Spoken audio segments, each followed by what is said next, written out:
அதிகாரம் அதனுடைய 1ஆம் வசனத்தை நான் மேலிருந்து வாசிக்கிறேன்.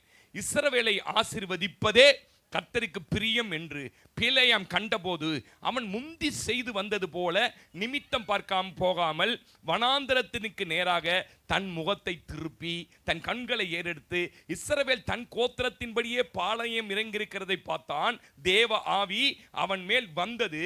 அப்போது அவன் தன் வாக்கியத்தை எடுத்து உரைத்து பேயரின் குமாரனாகிய பிலேயாம் சொல்கிறதாவது, கண் திறக்கப்பட்டவன் உரைக்கிறதாவது, தேவன் அருளும் வார்த்தைகளை கேட்டு சர்வ வல்லவரின் தரிசனத்தை கண்டு தாழ விழும்போது கண் திறக்கப்பட்டவன் விளம்புகிறதாவது, யாக்கோபே உன் கூடாரங்களும் இஸ்ரவேலே உன் வாசஸ்தலங்களும் எவ்வளவு அழகானவைகள், அவைகள் பரவி போகிற ஆறுகளைப் போலவும் நதியோரத்தில் உள்ள தோட்டங்களைப் போலவும் கர்த்தர் நாட்டின சந்தனங்களைப் போலவும் தண்ணீர் அருகே உள்ள கேதுரு விருட்சங்களைப் போலவும் இருக்கிறது. அவர்களுடைய நீர்க்கால்கள் நீர்ச்சால்களிலிருந்து தண்ணீர் பாயும், அவர்கள் வித்து திரளான தண்ணீர்களில் பரவும், அவர்களுடைய ராஜா ஆகாகை பார்க்கிலும் உயர்வான், அவர்கள் ராஜ்யம் மேன்மை அடையும். தேவன் அவர்களை எகிப்திலிருந்து புறப்பட பண்ணினார். காண்டாமிருகத்து கொத்த பலன் அவர்களுக்கு உண்டு. அவர்கள் சத்துருக்களாகிய ஜாதியார்களை பட்சித்து அவர் எலும்புகளை நொறுக்கி அவர்களை தங்கள் அம்புகளாலே எய்வார்கள். சிங்கம் போல துஷ்ட சிங்கம் போல மடங்கி படுத்துக் கொண்டிருக்கிறார்கள். அவர்களை எழுப்புகிறவன் யார்? உங்களை ஆசீர்வதிக்கிறவன் ஆசீர்வதிக்கப்பட்டவன், உங்களை சபிக்கிறவன் சபிக்கப்பட்டான் என்றான். அப்பொழுது பாலாக் பிலேயாமின் மேல் கோபம் உண்டவனாகி எங்கும் கையோட கையை தட்டி பிலேயாம் நோக்கி, என் சத்துருக்களை சபிக்க உன்னை அழைத்தனுப்பினேன், நீயோ இந்த 3 முறையும் அவர்களை ஆசீர்வதிக்கவே ஆசீர்வதித்தீர். எங்கள் அன்பின் ஆண்டவரே, இந்த வார்த்தைகளை கொண்டு வந்திருக்கிற உம்முடைய ஜனத்தோட நீங்க பேசுங்க. உம்முடைய நாம மகிமைப்படட்டும். இந்த பலிபீடத்திற்கும் பரலோகத்துக்கும் ஒரு நேரடி தொடர்பு உண்டாகட்டும். அடிமையை மூடி மறைத்துக் கொள்ளுங்க. அப்பிரயோஜனமான ஊழியக்காரன் எஜமானை திருப்திப்படுத்த அருகில் நிற்கிறவனாய் நான் நிற்கணும். இயேசுவின் நாமத்தில் பிதாவே, ஆமென். அல்லேலூயா.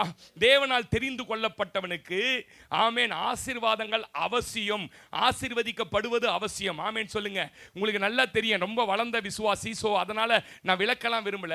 இந்த பிலேயாம் ஒரு தீர்க்கதரிசி பிளஸ் மந்திரவாதி. சொல்லுங்க, இந்த பிலேயாம் யாரு? ஒரு தீர்க்கதரிசியாகவும் செயல்பட்டான். அவன் மந்திரவாதி, பில்லி சூனியம் குறிகளை வைத்து அடுத்தவர்களை அழிக்கிற வேலையும் செய்ய. என்ன பாஸ்டர் மந்திரவாதி அவன்? ஆமா, கர்த்தர் பல நேரங்களிலே இந்த மாதிரி ஆட்களை பயன்படுத்துவதை உங்களால பார்க்க முடியும். இப்ப பாருங்க, நம்ம பக்கத்துல எங்க பக்கத்துல கூட ஒரு சபை இருக்கு. அந்த பாஸ்டர் யாருன்னு இது வரைக்கும் எனக்கு தெரியவே தெரியாது. ஆனா சொல்றாங்க உள்ள போனாலே பயமா இருக்குதான். என்ன எப்படி இருக்குதா? சர்ச்சுக்குள்ள வந்தா பிரசன்னமா இருக்கணும். ஆமா தானே? எப்படி இருக்குதா? இப்படிதான் ஒரு சிஸ்டர் நம்ம சபைக்கு வந்துட்டு இருந்தாங்க. முன்னாடி வந்து அவங்களுடைய வீட்டுக்கார அந்த சபையில போனதுலேருந்து அவங்க 2 பேரையும் பிரிந்து அந்த பாஸ்டர் பிரிச்சு அந்த சகோதரனை கொண்டு போயிட்டாராம். என்னப்பா என்னம்மா நடக்கணும்? உள்ள போனா பயங்கரமா அப்படி ஆடுவாங்களாம், நாக்கெல்லாம் தொங்க போட்டு எல்லாருமே எல்லாருமே அப்படி பாம்பு மாதிரி நெளிவாங்க பாஸ்டர், தவளை மாதிரி குச்சி குச்சி ஓடுவாங்க பாஸ்டர். உள்ள பயமா இருக்கும் பாஸ்டர் நமக்கு. நான் சொன்னேன், நானே ஏசியால பிறந்து வளர்ந்தவன், அந்த மாதிரிலாம் ஒரு இடத்துலையும் நாங்கள் என்ன பண்ணதில்லை, பார்த்ததில்லை. பல இடங்களிலே இப்படிப்பட்ட மந்திரவாதிகள் பிளஸ் தீர்க்கதரிசிகள். இன்னைக்கு காலையில் தயவு செய்து உங்களை கெஞ்சி கேட்குறேன், இன்னைக்கு ஏசிய திருச்சபையில் கேப்ரியல் நான் பேசின மெசேஜை எல்லாரும் வீட்டில் போய் தயவு செய்து 1 மணி நேரம் யூடியூப்ல கேளுங்க. ரொம்ப தெளிவடைஞ்சிருவீங்க. ஆமென் சொல்லுங்களேன். கர்த்தர் எந்த மனுஷனை பயன்படுத்தி எல்லா மந்திரவாதியும் பயன்படுத்த முடியும். ஆப்பிரிக்கன் தேசத்திலிருந்து வருகிற அநேகர் பயங்கர வல்லமையா ஊழியம் செய்யறாங்க, பயங்கரமா அற்புத அடையாளங்கள் நடப்பிக்கிறாங்கன்னு சொல்றாங்கல்ல. என்ன காரணம் தெரியுமா? ஆப்பிரிக்கன் பாஸ்டர்ஸ் அத்தனை பேரும் மந்திரவாதிகளோட தொடர்பு வைத்து பிசாசின் கிரியையினால செய்யறாங்க. திருநின்ற ஊர்ல மந்திரம் செய்து ஜனங்களை அழைக்கிற சபைகள் உண்டு. நான் சொன்னா எத்தனை பேர் நம்புவீங்கன்னு தெரியாது. எல்லா பகுதியிலும் ஒரு சபை. அந்த சபையோட வேலையை என்னன்னு கேட்டீங்கன்னா, கட்டு உடைக்கிற சபை. என்ன உடைக்கிற சபை? கட்டு உடைக்கிறதுக்குனே சபை. கட்டு உடைக்கவே நம்மால் கூட இருப்பான் பாருங்க, உள்ள ஏஜென்ட், நீ பெரம்பூருக்கு வா, நீ அங்க வா, நீ இங்க வா, என்ன அங்க என்ன உடைக்கிறாங்க, கட்டு உடைக்கிறாங்கன்னு சொல்லிட்டு போவோம். அங்க போனவன் சொல்றாரு, இதயம் நல்ல 1 லிட்டர் வாங்கினு வா அப்படின்னா. இப்ப லேட்டஸ்ட் என்ன தெரியுமா? வரும்போதே அவர் ஒரு போட்டோ எடுத்துன்னு வர சொல்றாங்க. யாரும் ஒரு போட்டோ எடுத்துன்னு வர சொல்றாங்க? விசுவாசியை ஒரு போட்டோ எடுத்துன்னு வர சொல்றாரு. ஏன்னா நீ கொடுக்குற எண்ணெயை தினமும் ஊத்தி மேலே அபிஷேகம் பண்ணி என்ன பண்ணுமா உனக்காக? எனக்கு ஒண்ணுமே புரியல. நல்லா கவனிங்க சிஸ்டர். இவன் மந்திரவாதி, இவன் அடுத்தவர்களை அழிப்பதற்கு பில்லி சூனியம் பண்ணுகிறவன். ஆனால் அவனுடைய வாயினாலே கர்த்தர் தீர்க்க தரிசனமாய் இந்த ஜனம் எப்படி, நான் என்ன சொல்ல வரேன் தெரியுமா? சில இடங்கள்ல போய் உங்களுக்கு சில தேவ வார்த்தைகள் கிடைச்சதுனால நீங்க அந்த இடத்துல கர்த்தர் இருக்கிறாருன்னு நினைச்சிடக்கூடாது. கர்த்தர் யாரை கழுதையை கொண்டு கூட பேசி ஆசீர்வதிக்க முடியும். நீங்க தொடர்ச்சியா அந்த இடத்துக்கு போகிறவர்களா இருந்தா என்ன நடக்கும் கேட்டீங்கன்னா, உங்க சரீரத்துல உங்க குடும்பத்துல அந்த பிசாசின் போராட்டங்கள் தொடரும். நீங்க அடிக்கடி பாருங்களேன், இந்த பில்லி சூனிய மந்திரம் எடுக்கிற பாஸ்டருங்க சபைக்கு போறவங்க எல்லா குடும்பத்திலுமே ஒரு போராட்டம் இருக்கும். நான் ஏசியில பிறந்தேன், கிரேஸ் ஏசியில தான் பிறந்து வளர்ந்தது எங்க மோகன் ஐயா கிட்ட. எங்க சபையெல்லாம் இது வரைக்கும் பேய் ஓட்டியே நாங்க என்ன பண்ணதில்ல. பேசினே இருப்பாங்க, அது பாட்டு ஓடிடும். வசனம் பேசினே இருப்பாங்க, ஓடிடும். இப்ப கவனிங்க, இது ஒரு ஊழியம் கிடையாது. அது எப்படி பாஸ்டர் கண்டுபிடிக்கிறது? நல்லா கண்டுபிடிக்கலாம். அவங்க வசனமே பேச மாட்டாங்க. இயேசுவின் ரத்தம் ஜெயம்னு சொல்லுவாங்க, அது உண்மைதான். இயேசுவின் ரத்தம் ஜெயம் எப்ப தெரியுமா ஒர்க் அவுட் ஆகும்? அவர் வசனத்தோட பேசும்போது தான் ஒர்க் அவுட் ஆகும். அல்லேலூயா சொல்லுங்களேன். எப்படி நீங்க கண்டுபிடிக்கணும் இதெல்லாம்? நேத்து நைட் எத்தனை பேர் வின்சென்ட் செல்வகுமார் அண்ணன் பேசுறத கேட்டீங்க? ஒரு திருச்சபை எப்படி அடையாளம் கண்டுபிடிக்கணும்னா, அந்த திருச்சபையில வசனங்கள் உங்களையும் தேவனையும் இணைக்கணும். நீங்க வீட்டுக்கு போய் உட்கார்ந்தா, இன்னைக்கு கர்த்தர் நம்மளோட இவ்வளவு சமாதானமா பேசினாரு, இவ்வளவு நல்லா பேசினாரு, இன்னைக்கு கேட்டது எவ்வளவு ஆறுதல், இதுல இருந்து நான் என்ன கத்துக்கிட்டேன், இது என்ன மாத்துது, இப்படி போய் 1 மணி நேரமாவது யோசிக்க வைக்கணும் ஒரு திருச்சபை. சும்மா பில்லி சூனியம் பண்றான், அங்க சொல்றான் இங்க சொல்றான். சபைக்கு ஒரு 10 பொம்பளைங்களை பிடிச்சிக்கிறான் பாஸ்டர். எது இந்த பில்லி சூனியம் பண்ணி வச்சுக்கினே ஒரு நோட்டீஸ் ஒன்று எடுத்துக்குதுங்க. எங்க சர்ச்சுக்கு பேய் ஓட்டுற தீர்க்கதரிசி வராரு, இன்னைக்கு வரியான்னு சொல்லிட்டு எடுத்துன்னு வருது. நல்லா மூஞ்செல்லாம் ரோஸ் பவுடர் லிப்ஸ்டிக் போட்டுக்கினேன். நான் கேட்டேன், வீட்டுக்காரர் ரட்சிக்கப்பட்டுக்கிறாரான்னு கேட்டேன். அவங்க போறதெல்லாம் புறஜாதி வீட்டுக்குள்ள. என் பிள்ளைங்க போதியா தெருவா நடக்குதுங்க, ஆட்டோ இல்லாம ட்ராக் சேர்த்து நடக்குது. ஒரு நாள் நான் என்ன பண்ணலன்னு கேட்டா, என் சர்ச்சில் மீட்டிங் நடக்குது, வாங்கன்னு யாரையும் கூப்பிட்டதில்லை. ட்ராக்ஸ் எத்தும் போது இதுங்க வேலை ஏஜென்ட். என்ன ஏஜென்ட்? வீடு விடா தீர்க்கதரிசி வரார், வரியா வரியா அப்படின்னு. அப்படி சர்ச்சுக்கு போறவங்களே என்ன பண்றது? நீங்க கேட்கணும், உங்க வீட்டுக்காரர் ரட்சிக்கப்பட்டிருக்காரா, உன் பிள்ளை சர்ச்சுக்கு போறானா, உன் பொண்ணு சர்ச்சுக்கு போதான்னு கேட்கணும் கூப்பிடுறாள். நீங்க என்ன பண்ணீங்க? வாங்கணும்னு பெரிய தீர்க்கதரிசி ஆண்டி போயிடலாமா இன்னைக்கு சாயங்காலம்? போய் ஆவியை புச்சின்னு வா, ஆமேன்னு சொல்லுங்க. நான் ஓட்டுவேன்னு பாக்குறீங்க, நான் ஓட்டவே மாட்டேன், ஆமேன்னு சொல்லுங்க. ஓட்டுற வேலையே எனக்கு கிடையாது, அதெல்லாம் ஓட்டி முடிச்சு ஓஞ்சிட்டேன், ஆமேன்னு சொல்லுங்களேன். லேலியா சொல்லுங்க. இவன் நான் சொல்றேன், ஏன் ஆண்டவரே இப்படி பேச வைக்கிறீங்க? ஸ்டாப் திஸ் வேர்டு இயேசுவின் நாமத்தில், ஆமென் சொல்லுங்க. அல்லேலூயா. அதனால என்ன எடுத்துன்னு வா, அங்க கட்டு உடைக்கிறாங்க, பெரம்பூருக்கு வா, அங்க வா, இங்க வா. புலியூர்ல ஒருத்தர் குறி சொல்றாரு. இந்த குறி சொல்றது கேட்கற மாதிரியே ஓடுவான் பாருங்க சிலர்லாம். ஆவிக்குரிய வாழ்க்கையில கவனிக்கணும் சிஸ்டர். கர்த்தர் நம்மளை ஆசீர்வதிக்கணும்னு வச்சுட்டாருன்னா அதே ஆளை வச்சே பேசுவார். அதனால அவரை வச்சு பேசிட்டாரு. சரி, இவரை வச்சு பேசினார்ல, இவ்வளோ இந்த இஸ்ரவேல் ஜனத்தை நேசிக்கிறான்ல, பாயும் ஓடும் கீடுன்றான்ல, இவனை தலைவரா போட்டு நடத்த வேண்டியது தானே கர்த்தர். போட்டார். அடுத்த அதிகாரத்திலே இவன் என்ன ஆயிட்டான்? போட்டார். கவுனிங்க, சில இடங்கள்ல இருந்து வார்த்தைகள் வருது, சில இடங்கள்ல விடுதலை ஆயிட்டியா வெளியே வா, அது விடுதலை ஆக்க வேண்டும் என்று பரலோகம் உன்னை குறித்து வைத்த திட்டம். யாரோட பரிசுத்த ஆவியானவர் பேசுறத நான் உணர்றேன். நீ அங்க தொடர்ச்சியாய் போய் தொடர்ச்சியா அந்த நபர்களோட தொடர்பில் இருப்பையானால் உன் குடும்பத்தில் ஏதோ ஒரு சத்துரு போராட்டம், ராத்திரில தூங்கின கெட்ட கனவு, ஏதோ அமுக்கிற மாதிரி, ஏதோ ஒரு பேய் போராட்டம் மாதிரியே இருக்கும். நீ என்ன சொல்லுவ? இந்த சந்தோஷ் பாஸ்டர் நல்லா ஜெபம் பண்றானா பண்றது, நான் நல்லா பண்றேன். நீ போய் வந்த இடம் சாக்காட, அந்த நாத்த மேல அடிச்சுன்னு நான் என்ன பண்றது? ஆமேனே சொல்ல மாட்டீங்க. நான் இன்னமோ பேச வந்தேன், இன்னமோ பேசின்னு இருக்கிறேன். ஆமேன். அப்ப கவுனிங்க, ஒரு டிரான்ஸ்லேஷன்ல இதுல கர்த்தரை இஸ்ரவேலை ஆசீர்வதிப்பே பிரியம் இருக்குல்ல, விருப்பம் இருக்கு. விருப்பம், தேவனுடைய விருப்பம் என்ன? அவர் நம்மளை ஆசீர்வதிக்கணும். நம்ம எல்லாருக்கும் ஏதோ ஒரு சூழல்ல ஆண்டவரோட வந்தோம் பாருங்க. நம்ம ஒவ்வொருக்கும் ஒரு ஸ்டோரி இருக்கு. இங்க உட்கார்ந்துருக்க எல்லாருக்குள்ளயும் ஒரு ஸ்டோரி இருக்கு தெரியுமா? நம்ம சும்மா வரல, சாதாரணமா வரல. ஒவ்வொருத்தரும் உடைக்கப்பட்டு நசுக்கப்பட்டு தேவனிடத்துல வந்தோம். ஆனா வந்த நம்ம இப்பவும் நமக்குள்ள கேட்டா 1000 கதை சொல்லுவீங்க, 1000 ஸ்டோரி, 1000 ஏக்கங்கள் இருக்கு, 1000 வாஞ்சைகள் இருக்கு. எப்படியாவது கர்த்தர் என்ன ஆசீர்வதிக்கணும் பாஸ்டர், எப்படியாவது அடுத்த நிலைமைக்கு உயரணும் பாஸ்டர், நான் ரொம்ப போராடுறேன் பாஸ்டர். ஒவ்வொருத்தர் இடத்துல ஒவ்வொரு ஸ்டோரி உண்டு. நான் சொல்றேன், ஏன் நம்ம ஆசீர்வதிக்கப்படல, ஏன் தேவன் வைத்த திட்டங்களை நம்முடைய வாழ்க்கையில நிறைவேறல என்பதை நம்ம ஆராய்ந்து பார்க்கிறவர்களா இருக்கணும். நிச்சயமாய் நம்மளை ஆசீர்வதிப்பார். யாபேச போல ஒருவேளை நீங்க இன்னைக்கு ஒண்ணு இல்லாத எல்லாராலையும் தரித்திரனாய் பார்க்கப்பட்டாலும் ஒரு காலத்துல கர்த்தர் உங்களை கனம் பண்ணதான் போறாரு, உயர்த்ததான் போறாரு. ஆமென் சொல்லிடுங்களேன். அல்லேலூயா. குறிப்பா நம்ம ஆசீர்வாதங்கள் யாருக்கு முன்ன இருக்கணும் தெரியுமா? சத்துருக்களுக்கு முன்பாக இருக்கணும், நம்மளை அவமானப்படுத்துறவனுக்கு முன்பாக இருக்கணும். அவனை பழி வாங்குறதுக்காக பாஸ்டர் ஆசீர்வாதம் இல்லை. இல்ல, என் தேவன் யார், அவர் வல்லமை எப்படி, அவர் நம்பி போன என்னை கர்த்தர் எவ்வளவு உயரத்துல வைத்திருக்கிறார், நான் எவ்வளவு மேன்மையில இருக்கிறேன் என்பதை அவங்க பார்க்கணும். ஆமென் சொல்லுங்களேன். அல்லேலூயா.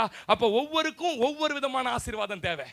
எல்லாருக்கும் நல்ல ஆசீர்வாதம். நான் என்ன கேட்டீங்கன்னா என்னது, ஒரு 1000 ஆத்துமா வரணும் பாஸ்டர், ஒரு நல்ல சபை ஒன்று கட்டணும். சபை கட்டிட்டு முடிச்சிட்டு போகும்போது யாரும் பட்னியோடய போகக்கூடாது, இயேசுநாதர் ஸ்டைலு. எல்லாரும் கீழே தனியாக கேன்டீன் கட்டணும். போய் காலையிலே இட்லி பொங்கல் வடை பூரி எல்லாம் ஹோட்டல் மாதிரியே இருக்கணும். ஆமேன்னு சொல்லுங்க. யாருக்கு என்ன வேணுமோ சாப்பிட்டு போகணும். ஒரு சின்னதாக ஒரு ஆசிரமம் கட்டணும், சின்னதாக ஒரு பைபிள் காலேஜ். இதை தவிர இதுதான் எனக்கு என்னது, வீடை கொடுத்துட்டா எல்லாம் கொடுத்துட்டா எல்லாத்தையும் பறந்தாச்சு போயாச்சு வந்தாச்சு, நல்ல 5 ஸ்டார் ஹோட்டல்லாம் சாப்பிட்டாச்சு. இனிமே ஆசை என்னன்னா, இதுதான் என் ஆசீர்வாதம். அப்ப இங்க ஒருத்தருக்கு ஒரு ஆசீர்வாதம், ஒருத்தருக்கு குழந்தை வேணும், ஒருத்தருக்கு வீடு வேணும். இதை கேட்டா என்ன எனக்கு ஆசீர்வாதம் கேட்டீங்கன்னா, இருக்கிற வீட்டை சொல்லாது, என் கணவர் ரட்சிக்கப்படுறது ஆசீர்வாதம். நான் சொல்றேன், என் அன்பு தேவ பிள்ளையே, நீ எந்த ஆசீர்வாதத்திற்காய் வந்திருக்கிறன்னு தெரியாது. இன்னைக்கு சொல்றாரு, இஸ்ரவேலை ஆசீர்வதிப்பதே என்னுடைய விருப்பம். எத்தனை பேர் நம்புறீங்க? அல்லேலூயா. நீங்க நிச்சயமா ஆசீர்வதிக்கப்படுவீர்கள். உங்க சந்ததி ஆசீர்வதிக்கப்பட்டதா இருக்கும். ஆமென் சொல்லுங்க. அல்லேலூயா. ஒரு இரவு போதும் சிஸ்டர் உன் வாழ்க்கையை மாத்துறதுக்கு. ஒரே ஒரு நைட்டு உன்னை சரி பண்ணிட்டாருன்னா, நீ சரியாயிட்டினா 17 வருஷத்துக்கு அப்புறம் அவனுக்குள்ள அந்த கோப தாபங்கள் எல்லாத்தையும் அடிக்கடி இனிமே எவன் எதிர்க்க வந்தாலும் பழி வாங்க மாட்டான் என்கிற அந்த குணம் வந்த பிறகு அவனுக்கு கொடுக்க வேண்டிய ஆசீர்வாதத்தை கர்த்தர் அவனுக்கு கொடுத்தார். ஆமென். ஆசீர்வதிக்கப்படாதுன்னா உங்களை மாத்தாம ஆசீர்வாதத்தை என்ன பண்ண மாட்டாரு? நான் பேசுற ஆழம் புரிஞ்சிருந்தா இன்னும் ஆமென் சொல்லியிருப்பீங்க. நம்ம மாறாம, குணாதிசயங்கள் மாறாம கர்த்தரால நம்மள என்ன பண்ண முடியாது? ஆசீர்வதிக்கப்படவே முடியாது. ஏன் எஸ்தரை அனாதையா ரோட்ல அலைய வச்சார் தெரியுமா? ஏன் அவளுக்கு அப்பா அம்மாவை எடுத்தார் தெரியுமா? அவளுக்கு இந்த ராஜஸ்தானத்துக்கு போனாலும் இந்த மேன்மை பெரிதல்ல, நான் ரோட்ல இருந்துட்டு வந்தல்ல, அதுதான் பெரிது. ஆமென் சொல்லுங்க. நான் எந்த ரோட்ல இருந்தேன்னு தெரியும். அதனாலதான் ராஜா என்ன சாகடிச்சாலும் பரவாயில்ல, நான் துணிந்து போய் அந்த செங்கோலை தொட்டு உபவாசம் இருப்பேன். இங்க இருந்து மேல இருந்தே போயிருந்தாலும் அவளுக்கு அந்த கஷ்டம். எவன் செத்தா எனக்கு என்ன, எவன் போனா எனக்கு என்ன, நான் ராணி ஆயிட்டேன். ஆமென் சொல்லுங்க. இப்ப ஒரு மனுஷனை கர்த்தர் கீழ இருந்து உயர்த்ததுக்கு காரணம் அது என்னன்னா, அந்த ஆசீர்வாதம் உங்களுக்கு நிரந்தரமாய் தங்கும். ஆமென் சொல்லுங்க. நீண்ட காலமா நீங்க எதிர்பார்த்து கொண்டிருக்கிற ஆசீர்வாதங்களை கர்த்தர் தரப்போறார். நான் விசுவாசத்துல மேல இருந்து ஒரு பரிசுத்த ஆவியின் அபிஷேகத்தோட சொல்றேன். ஆமென். தடைப்பட்டு கிடக்கிற சில ஆசீர்வாதங்களை இந்த ஆண்டு முடிவதற்குள்ள தடைப்பட்டு எது நிக்குதோ அதை கர்த்தர் இந்த ஆண்டு வாய்க்க பண்ணுவார். உன் கண்கள் அதை காணும். நம்பனா ஆமென் சொல்லுங்க. அல்லேலூயா. தடைப்பட்ட ஆசீர்வாதங்களை தருவார். அல்லேலூயா. கர்த்தர் நல்லவர். அதனாலதான் 115 சங்கீதம் 12 வசனத்துல சங்கீதக்காரன் சொல்றான், கர்த்தர் நம்மை நினைத்திருக்கிறார், அவர் நம்மளை என்ன பண்ண போறாரு? ஆசீர்வதிப்பார். இங்கிலீஷ்ல எப்படி தெரியுமா வந்திருக்கு டிரான்ஸ்லேஷன்ல? God again and again remember to me. கடவுள் என்னையே நினைத்து கொண்டிருக்கிறாராம். இந்த பிள்ளை எப்போ ஆசீர்வதிக்கிறது, இந்த மகனை எப்போ ஆசீர்வதிக்கிறது, இந்த குடும்பத்தை எப்போ ஆசீர்வதிப்பது என்று நினைத்து கொண்டிருக்கிறார்கள். நான் சொல்றேன், மற்றவர்கள், உறவுகள், உங்களை சார்ந்தவர்கள், உங்களுக்கு கொடுக்க வேண்டிய சொத்துக்கள், உங்களுக்கு வர வேண்டிய பணங்களை கொடுக்காமல் அவர் தடுத்து இருக்க, அவங்க தடை பண்ணி போட்டுட்டு இருக்கலாம். ஆனா கர்த்தர் நினைத்து கொண்டே இருக்கிறார். ஆமென் சொல்லுங்க. என் பிள்ளையை எப்போ தூக்கணும், எப்போ வைக்கணும், எந்த இடத்துல அவனை ஆசீர்வதிக்கணும் என்று உங்களை நினைத்து கொண்டிருக்கிறார். ஆமென். அதனால சொந்தக்காரங்க என்ன பங்கு கொடுக்கல, தம்பிங்க பங்கு கொடுக்கல பாஸ்டர், அவனுங்களே எடுத்துக்கினானுங்க. உன் பங்கு அவர். ஆமென் சொல்லுங்க. உன் சொத்து அவர். ஆமென் சொல்லுங்களேன். அல்லேலூயா. உனக்கு தரதான் போறாரு, ஆசீர்வதிக்க போறீங்க. ஆமென். அதனால தான் 1 பேதுரு 3:9 அவர் சொல்றாரு, நாம் ஆசீர்வாதத்தை சுதந்தரித்துக் கொள்ளும்படி அழைக்கப்பட்டவர்கள். நம்ம யாரு? சாதாரண ஆள் இல்ல. ஆசீர்வாதங்களை சுதந்தரித்துக் கொள்ளும்படி இங்கிலீஷ்ல இன்ஹெரிட், உரிமையா அது நமக்கு, மரபுரிமையா அது நமக்கு வருதான். அல்லேலூயா சொல்லுங்களேன். அல்லேலூயா. எத்தனை பேர் நம்புறீங்க என் உரிமை ஆசீர்வாதம் பெற்றுக்கொள்வது? ஏன்னா அவரை நம்பி வந்து அவர் புள்ள, நான் என்னை ஆசீர்வதிக்க வேண்டியது, ஆசீர்வாதம் பெற்றுக்கொள்ள மரபு வழியாய் வருகிற உரிமை. ஆமென். அப்ப ஆசீர்வாதம்ன்றீங்களா பாஸ்டர்? அது என்னதான் பாஸ்டர்? நம்ம ஆளுங்க நிறைய பேர் ஆசீர்வாதம் சொன்ன உடனே என்னதான் ஞாபகம் வருது? வீடு, காரு, பங்களா, பீரோ, புல்லா, துட்டு. ஆமென் சொல்லுங்க. ரைட்டு. நான் உங்கபடியே பேச வரேன், கவனிங்க. பொருளாதார ஆசீர்வாதம், material blessings very important for the human life. உண்மையிலே தேவை, அவசியம்தான். ஆனால் அதுதான் அவசியமா பாஸ்டிங் அப்படின்னு கேட்டிங்கன்னா, நான் திரும்ப பேசுகிறேன் அதை பற்றி. ரெண்டாவது ஒரு ஆசீர்வாதம் பிசிக்கலி அண்ட் மைண்ட் பிளெஸிங். சரீர ரீதியாகவும் மன ரீதியாகவும் நம்ம நல்லா இருக்கணும். ஆமென் சொல்லுங்க. அல்லேலூயா. இது ஒரு பெரிய ஆசீர்வாதம் இல்லையா? மூணாவது ஒரு பிளெஸிங் இருக்கு, ஸ்பிரிச்சுவல் பிளெஸிங், ஆவிக்குரிய வாழ்க்கையின் ஆசீர்வாதங்கள். ஆமென். இப்போ இப்படி சொல்றேன், இது உங்க பார்வையில் நான் அடுக்கி இருக்கிறேன். உங்க பார்வையில் முதல்ல பணம், ரெண்டாவது நல்ல ஆரோக்கியமான சரீரம், மனநிலை, மூணாவது ஆவிக்குரிய காழ். ஆனா பரலோகத்தின் பார்வையும், நான் ஒரு ஊழியக்காரனா என்னுடைய பார்வையும் இப்படி சொல்றேனே கவனிங்களேன். இப்போ 1.5 கோடி ரூபாய் 2 கோடி ரூபாய் பணம் கையில கொடுத்தாச்சு. பணம் கையில கொடுத்த உடனே டக்குன்னு இங்க ரெண்டும் வலிக்குது, பயங்கரமா வலிக்குது. என்ன வலிக்குது?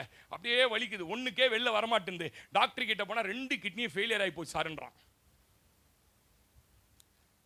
1.5 கோடி கையில இருக்குது, கிட்னி கொடுக்க ஆள் இல்லை. என்ன பண்ணுவீங்க? பணம் உங்களுக்கு பெருசா தெரியும் நீங்க நினைக்கிறீங்களா?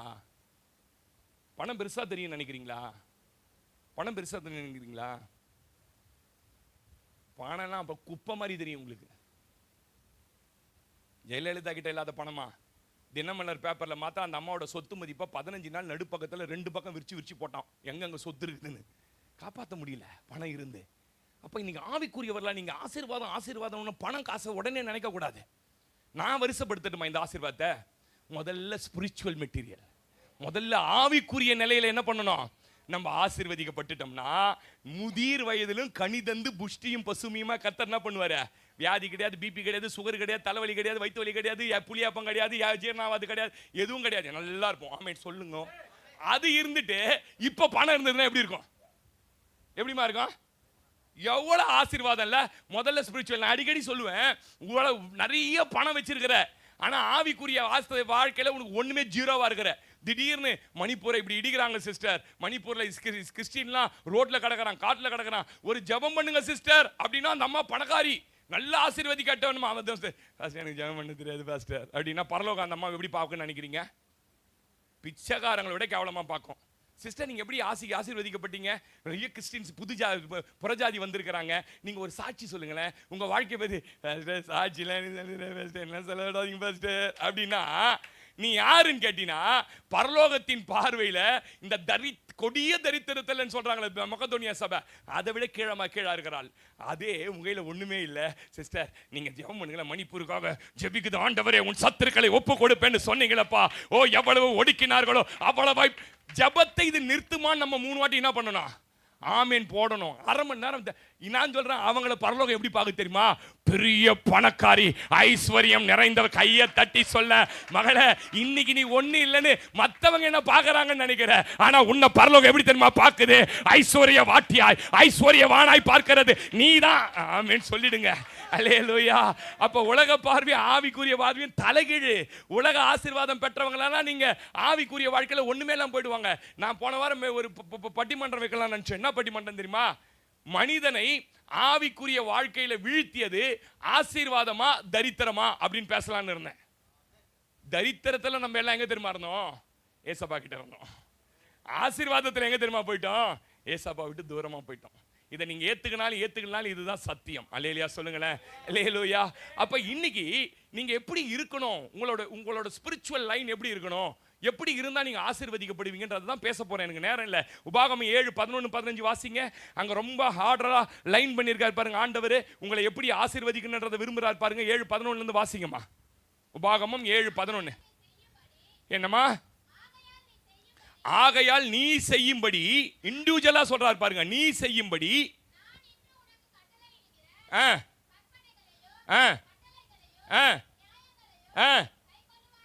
நான் இன்று உனக்கு கட்டளையிடுகிற யாவையும் கை கொள்வாயாக. நீங்கள் கேட்டு, நீங்க கேட்கறது மாத்திரம் இல்ல, கேட்டுட்டு அப்படியே நல்லா இருந்தது இல்ல, பிரசங்கம் பயங்கரமா பேசினார் இல்ல, அப்படியே வீட்டுக்கு போறது இல்ல, கை கொண்டு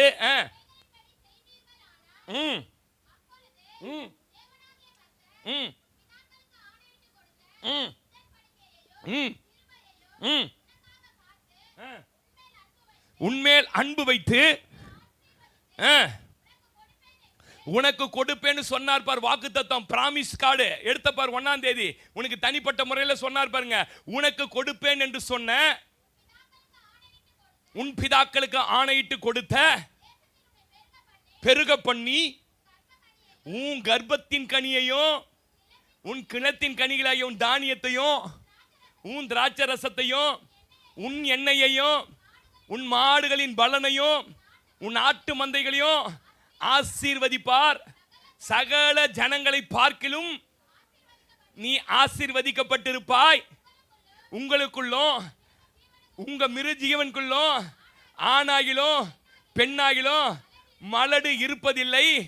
கர்த்தர் சகல நோய்களையும் உன்னை விட்டு விலக்குவார். உனக்கு தெரிந்திருக்கிற எகிப்தியரின் கொடிய ரோகங்கள் ஒன்று உன்மேல் வர பண்ணாமல். அல்லேலூயா. எல்லா பிளஸிங் வந்துச்சு பாருங்க இல்ல. அப்போ முதல்ல ஆரம்பிக்கும் போதே இன்று நான் உனக்கு சொன்னதெல்லாம் கவனமா கேட்டு நடக்க ரெடியா இருக்கிறியான்றார். அப்ப முதல்ல தேவ சமூகத்துல வரிசை என்னன்னு கேட்டீங்கன்னா, நீங்க ஆவிக்குரிய வாழ்க்கையில கீழ்ப்படிந்து தேவ வசனத்தை கை கொள்றவங்களா இருந்தா ஆட்டோமேட்டிக்கா எல்லா ஆசீர்வாதமும் கிடைக்கும். சிலர்லாம் அவங்களுக்கு சாதகமான பகுதியில் கீழ்ப்படிவாங்க, சாதகம் இல்லாத பகுதியில் கீழ்ப்படிய மாட்டாங்க. அப்படி அல்ல, முழுவதுமாய் கீழ்ப்படியணும். நீங்க கீழ்ப்படிஞ்சு ஒண்டி பாருங்களேன், வசனத்துக்கு மாத்திரம் கை கொண்டு பாருங்களேன், எப்படி ஆசீர்வதிக்கப்படுவீங்க. ஆசீர்வாதம் என்பது ரோட்ல கொட்டி கிடக்கிறது இல்ல. ஏதோ அவனுக்கு லக்கி பிரைஸ் அடிச்சது, இவனுக்கு லக்கி பிரைஸ் அப்படிலாம் நம்மளுக்கு கொடுக்க மாட்டாரு. நம்மளை கர்த்தர் உருவாக்கி தான் கொடுப்பார். அப்படி ஒரு மனுஷனை கர்த்தர் உருவாக்கி தான் கொடுத்தார். இன்னைக்கு தேவ செய்தி தலைப்புன்ன தேவன் தருகிற உண்மையான ஆசீர்வாதத்தை எப்படி பெறணும்.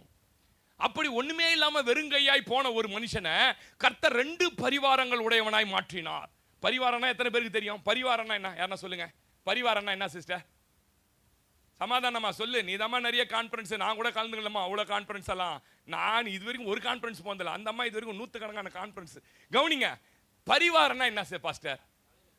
என்னங்கம்மா தலையில கட்டுற பரிவாரம் தான் என் தம்பிக்கு தெரியும். பரிவாரம்னா என்னன்னு கேட்டீங்கன்னா, ஒரு தேசத்தினுடைய ராஜாக்களுக்கு இருக்கிற சொத்து மதிப்பு, ஒரு சொத்து மதிப்பு தான் என்பதுதான் பரிவாரம். அதனால தான் சேபாவின் ராஜஸ்திரி, தம்பி நீ தான் ஜெபம் பண்ணுவ அப்பப்போ, சேபாவின் ராஜஸ்திரி சாலமோனை பார்க்க வரும்போது எப்படி வந்தாளா? பரிவாரங்களோட வந்தா. என்னன்னா அவன் என் நாட்டில் என்ன எப்படி வச்சிருக்கிறான்னு. போகும்போது சாலமன் என்ன பண்ண தெரியுமா? நீ எடுத்துன்னு வந்த பரிவாரத்தோட நான் உனக்கு கொடுக்குற பரிவாரம் பெருசுன்னு பரிவாரங்களோட அனுப்பினார். ஆமென் சொல்லுங்க. அப்ப பரிவாரம் என்பது சொத்துக்கள். ஒண்ணுமே இல்லாம வெறுங்கையாய் ஆரம்பித்த இந்த யாக்கோபு என்கிற மனுஷனை பெரிய ராஜாக்களுக்கு இருக்கிற சொத்து போல ஒரு பரிவாரம் அல்லவா 2 பரிவாரங்கள் நிறைந்ததாய் கர்த்தர் மாற்றினார். எப்படி பாஸ்டர்? இதை நம்பவே முடியல, உலகத்தான் நம்ப மாட்டான். எப்படி ஆயுது? நீங்க சும்மா சொல்றீங்க, ஏசப்பா கிட்ட வந்து ஆசீர்வச்சிருவாரு, ஏசப்பா கிட்ட வந்து வீடு கட்டுவாரு, ஏசப்பா கிட்ட வந்து சோறு மச்சான் பொன் பண்ணுவான். என்ன ஓயப்படுறாங்க? நல்லா இருக்கு. நான் யாரையும் ஓய் மாமா மச்சான் கூப்பிடுற பழக்கம் இல்லை. அப்படி பேசினே இருப்பேன். உனக்கு என்னடா வெளிநாட்டுல இருந்து துட்ட கொட்டுது? ஆமேன்னு சொல்லுங்க. அதனால நல்ல ஆள் பார்க்க வெள்ளி ஆயிட்ட, நல்ல ஜிலி ஜிலி இருக்கிறாடான்றான். அடப்பாவி. அப்போ அவன் பார்வை என்னன்னு கேட்டீங்கன்னா, கிறிஸ்டினா மாற்றா என்ன ஆயிரம் நம்ம ஆசீர்வதிக்கப்பட்டவங்களா? அப்படிதான் இந்த யாக்கோபு தேவனை நம்பி போனதுனால இப்ப என்னவாயிட்டான்னு கேட்டீங்கன்னா 2 பரிவாரங்களுடைய மாறிட்டான். இது என்ன ரகசியம்னா, ஆவிக்குரியவங்களே சபைக்கு வரவங்களே நம்ப மாட்டாங்க. என்னன்னு?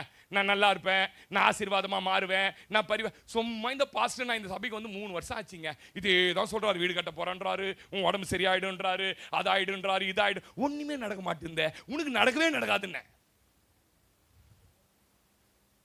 உண்மையா சொல்றேன். உனக்கு நீ எப்போ அப்படிதான் சொல்றாரு. எங்க நடக்குது எங்க நடக்குதுன்னா நடக்கவே நடக்காது. சொல்லு, என்னோட தான் பேசினாரு, எனக்கு தான் நடக்க போகுது என்ன. ஆமென் சொல்லுங்க. உலகத்தான் சொல்றாங்க திங்க் பாசிட்டிவ், என்ன சொல்றான்? திங்க் பாசிட்டிவ், லைஃப் பாசிட்டிவ்லி சக்சஸ்ஃபுல்லா. நீங்க அப்படின்னா தமிழ்ல தெரியல, சொல்லுங்க.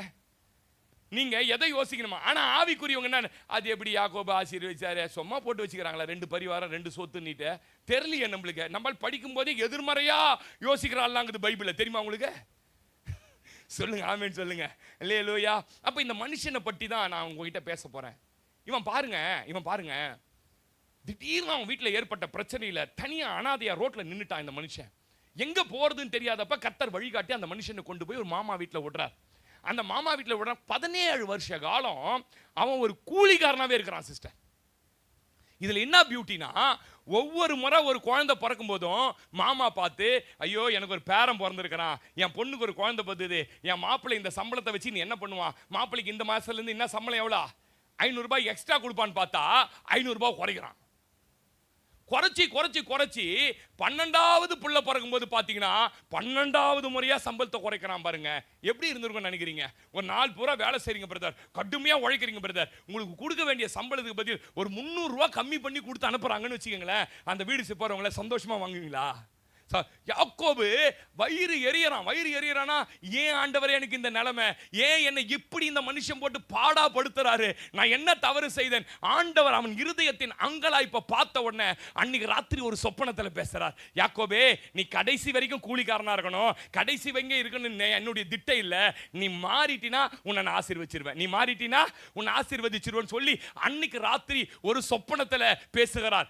நீ தண்ணி குடிக்க வரா, நான் எல்லாம் சொல்லிடுறேன், வசனெல்லாம் படிக்க சொன்னார், தண்ணி குடிக்க வர உன் ஆடுகள் மத்தியில 3 மரங்களை உனக்கு காண்பிக்கிறேன். அந்த 3 மரங்களை வெட்டி கொண்டு வந்து அந்த ஆடுகள் தண்ணி குடிக்கிற இடத்துல போட்டினா அது தண்ணி குடிச்சிட்டு போய் பெண் ஆடுகளுடைய பொழியும் போது நீ வரி வரியா புள்ளி புள்ளியா போடுறது குட்டிகளை போடும். மாமா கிட்ட போய் சொல்லு, வரி வரியா புள்ளி புள்ளியா குட்டி போட்டா நான் எடுத்துக்கிறேன் மாமா, பிளைனா இருக்கிறதெல்லாம் நீ எடுத்துக்க மாமா. மாமாவுக்கு ஒரே சந்தோஷம். ஏன் சந்தோஷம்னா அவர் பிறந்ததுல இருந்தே ஆடு மேய்க்கிறவர். ஒரு நாளும் புள்ளி புள்ளியா வரி வரியா ஆடு என்ன பண்ணாது, குட்டி போடவே போடாது.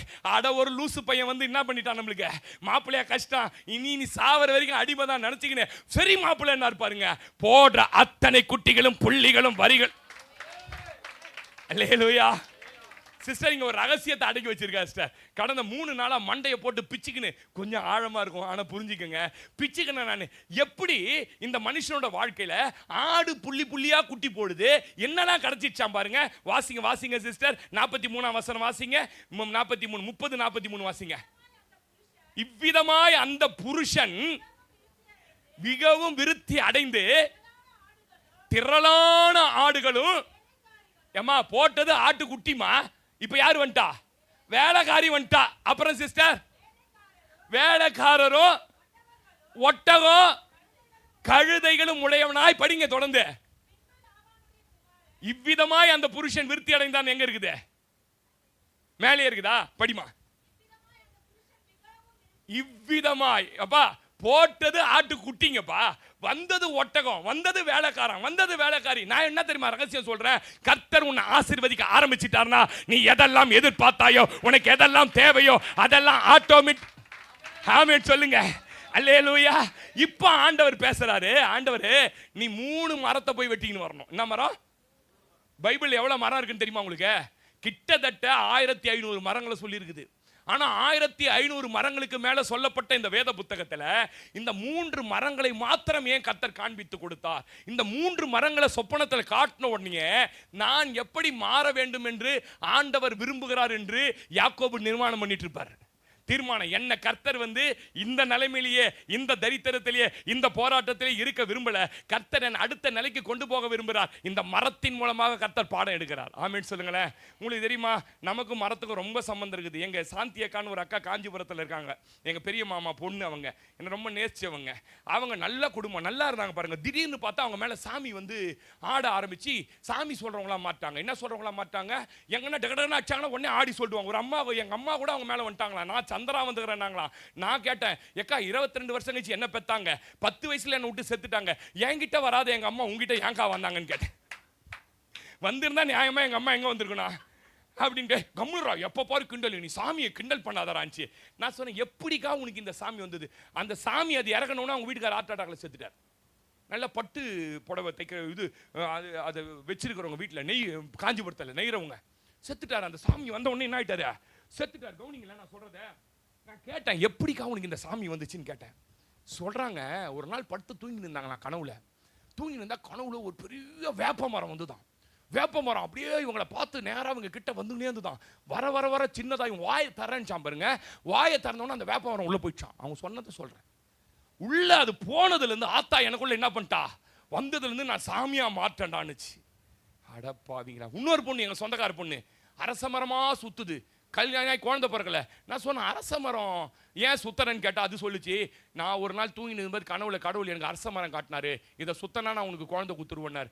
அப்போ நம்ம இந்துக்கள், நம்மளுடைய இந்த ஆசிய கலாச்சாரம் என்ன, மரங்களில நிறைய ஆவிக்குரிய தன்மைகள் என்ன பண்றோம், வைத்திருக்கிறோம். இப்போ நான் இப்படி சொல்றேனே, நீங்க ஒலிவ மரம் மாதிரி, ஒலிவ மரம்னா நீங்க யாரை நினைப்பீங்க? ஒலிவ மரம்னா யாரை நினைப்ப? மெர்சி, யாரை நினைப்பீங்க? ஏ சொல்லுங்க. எப்படி உனக்கு தெரியும்? பைபிள் சொல்லுது. திராட்சை கொடினா யாரை நினைப்ப? எது எவன் தான் வச்சான? நான் சொல்றேன், நான் எழுதியிருந்தா முள்ளு செடின்னு வச்சிருப்பேன். பொண்டாட்டிக்கு பேரு என்ன பேருதா, என்ன வைக்கணும் பேரு? எப்போ எங்கேருந்து குத்துனே தெரியாது. எப்போ நல்லா இருக்கும் மூஞ்சி, எப்போ மூஞ்சி கெட்டுடும் தெரியாது. இது என்ன மூட்ல தான் இருக்குது, நம்மளால என்ன பண்ண முடியல. அதுக்கு அவன் பேரை வச்சான் பார், சாலமோனு, திராட்சை கொடி நீட்டு. ஆமேன்னு சொல்லுங்களேன். சரி விடுங்க, ஏதோ ஒன்று நல்லது, கர்த்தர் நல்லவர். ஆமேன்னு சொல்லுங்க. அப்போ இந்த யாக்கோபுக்கு இந்த 3 செடியை காட்டினோன்னே அவன் புரிஞ்சுக்கினான், கர்த்தர் என்னை வந்து இருக்கிற நிலைமையை விட்டு அடுத்த நிலைமை கொண்டு போறார். மெட்டீரியல் மாத்திரம் இல்லை, என் குணத்தையும் என் சுபாவத்தையும் என்னையே மாற்ற விரும்புகிறாரு. அல்லேலூயா சொல்லுங்களேன். வாசிங்க அந்த வசனம் வாசிங்க. 30 36 வாசிமா. 30 36. மேலதான் சம்பளத்தை குறைப்பான். சம்பளத்தை குறைச்ச உடனே இப்படி நடக்குது பாருங்க. வாசிங்கம்மா. 3 நாள் தூரம் வச்சான், மேய்த்தான். பச்சையா இருக்கிற புன்னை வாதுமை வெட்டி விடையிடையே வெண்மை தோண்டும்படி பட்டையை உரிக்கணும்ன்றார். என்ன ஆமேன் சொல்லுங்க. என்ன உரிக்கணும்? மாமன உன்னை பட்டை உரிக்கிறேன் பாருங்க. அந்த மாதிரி யாக்கோபே உரித்து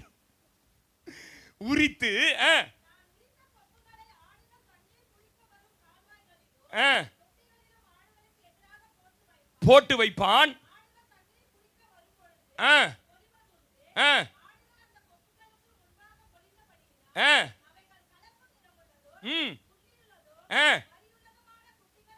போட்டது கெரித்து கொண்டு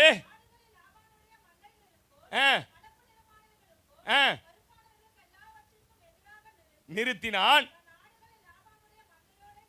சேர்க்காமல் வைத்து பலத்த ஆடுகள் போடும் அந்த கொப்புகளுக்கு எதிரே பொழியும்படி யாக்கோபு அவைகளை அந்த ஆடுகள் கண்களுக்கு முன்பாக போட்டு வைப்பான்.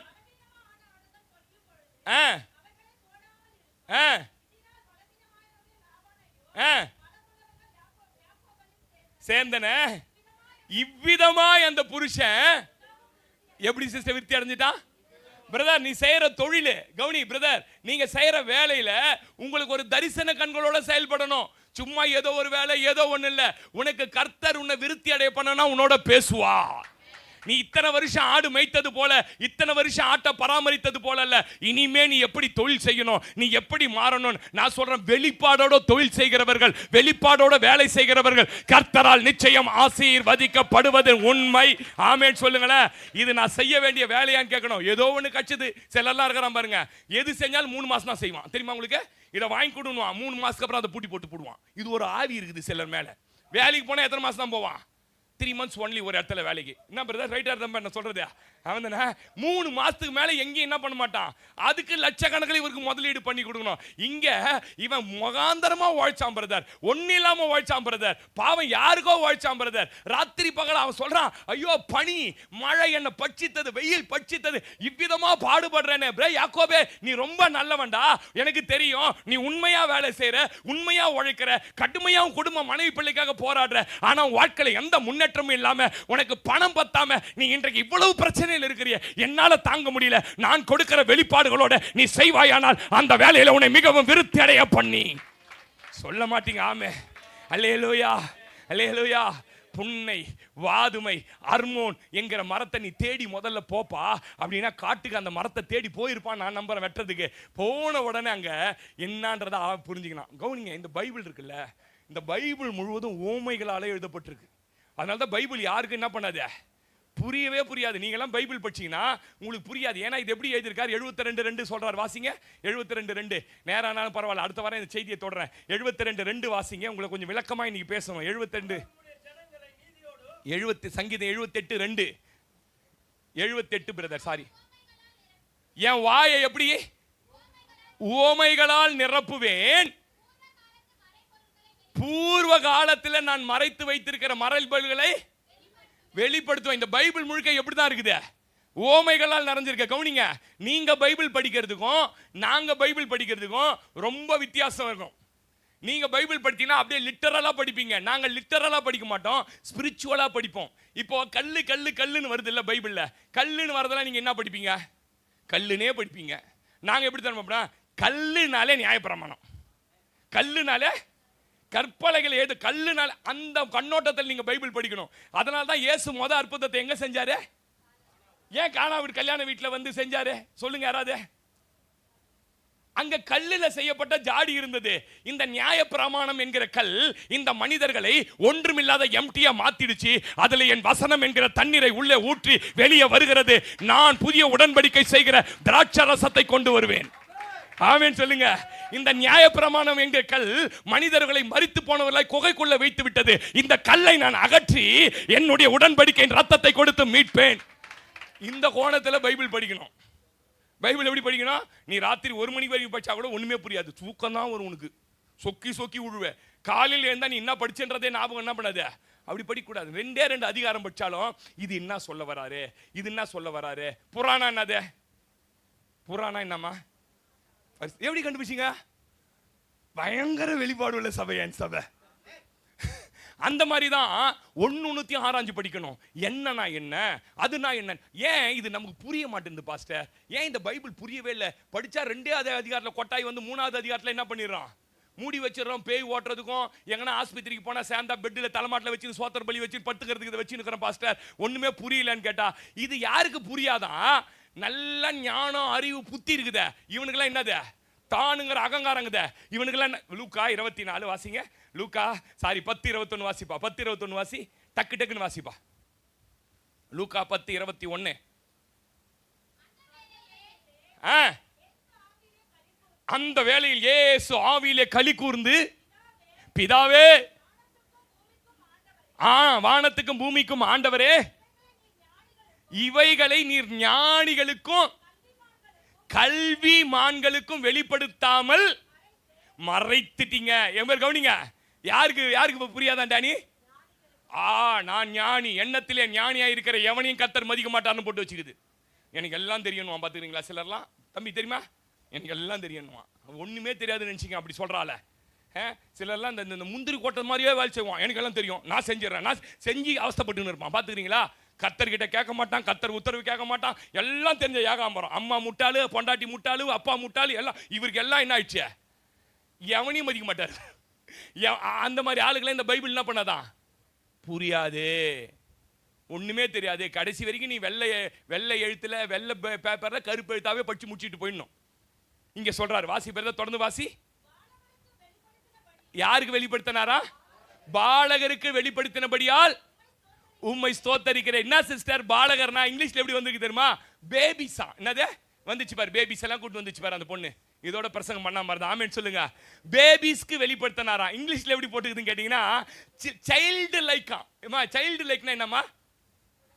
குழந்தையின் குணம் கொண்டவர்கள். இன்னொன்னு என்ன பண்ணு, அன்ஸ்கில்டு, திறமையற்றவர்களுக்கு தான் இதை வெளிப்படுத்துவாராம். கவனிங்க சிஸ்டர், யாருக்கு பைபிள் புரியும் இப்ப சொல்லுங்க? குழந்தைத்தனமான குணம் கொண்டவங்களுக்கு தான். இந்த குழந்தை கிட்ட 3 சுபாவம் இருக்குது தெரியுமா உங்களுக்கு? 3 சுபாவம் இருக்குது குழந்தைங்க கிட்ட. என்ன 3 சுபாவம் இருக்குது? ஜேசன் இங்க வா, இங்க வா. ஜேசன் இங்க வா. ஓடியா இங்க ஓடியா, இங்க வாடா. வாங்க. கசப்புனா என்ன தெரியுமா? கசப்புனா என்ன தெரியுமா? பகைக்கிறதுனா என்ன தெரியுமா? அடிக்கிறது, கோவம் தெரியுங்க. ஓ உன் பிள்ளையாச்சே, ஆமென் சொல்லுங்க. பகைனா என்ன தெரியுமா? தெரியுமா? என்ன தெரியும்? உங்க அம்மா பகச்சினுக்குது அது சொல்றியா? என்ன தெரியும்? கோவனா என்ன?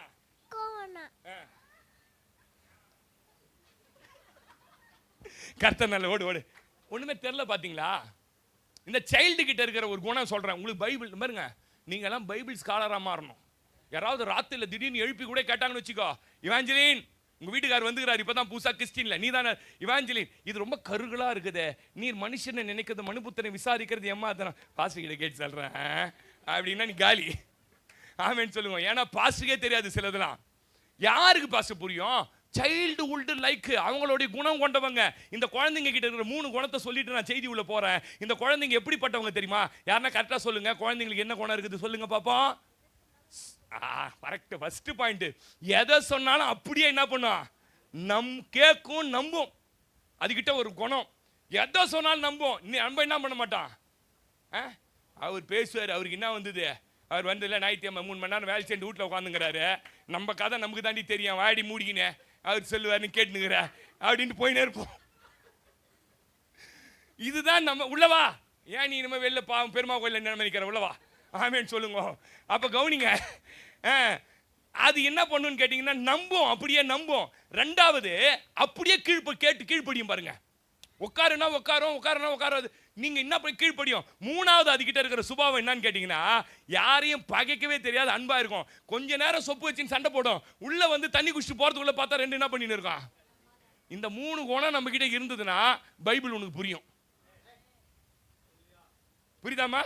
என்னை யாரோட கம்பேர் பண்ணி பேசாதீங்க. நான் தனித்துவம், நான் அப்படி, நான் இப்படி, நான்லாம் ரொம்ப பெரிய ஆளு, நான்லாம் புரியாது உனக்கு கடைசி வரைக்கும். ஆமேன்னு சொல்லுங்க.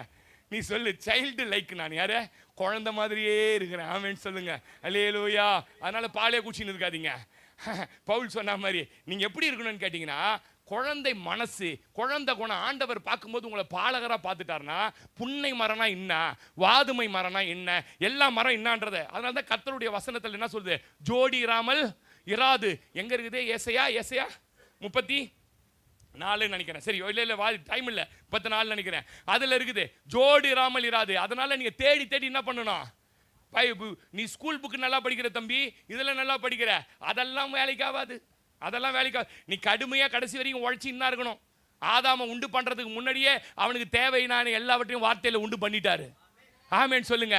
அவன் தேவ சத்தத்துக்கு கீழ்ப்படியாம போனதுனால தான் இன்னி வரைக்கும் கடைசி போய் கஷ்டப்பட்டு உழைச்சி சாப்பிட்டுன்னு இருக்கிறான். அவன் மாத்திரம் தேவ சத்தத்துக்கு கீழ்ப்படிஞ்சிருந்தா அவனுக்கு என்ன தேவையோ கர்த்தர் பரத்துல இருந்து கொடுத்திருப்பார். எத்தனை பேர் ஆமென் சொல்றீங்க? அல்லேலூயா. சரி, இப்ப நான் சொல்றேன், கவனிங்க. இப்ப சொல்றேன், ஒரே ஒரு மரத்தை மாத்திரம் சொல்லி என்ன யாக்கோபோட ஆண்டவர் பேச விரும்புகிறாரு அப்படின்னு பார்க்குறேன். முதல்ல சொன்னாரு புன்னை மரத்தை வெட்டி போடு. புன்னை மரம்னா என்ன பாஸ்டர்? ஓசியா 4ஆம் அதிகாரம் 13ஆம் வசனத்தை ஒரு ஆளும், உன்னத பாட்டு 2ஆம் அதிகாரத்தை 3ஆம் வசனத்தை ஒரு ஆள் எடுத்து வச்சுக்கோங்க. ஓசியா 4:13 வாசிமா. அவர்கள் மலை உச்சிகளில் பலியிட்டு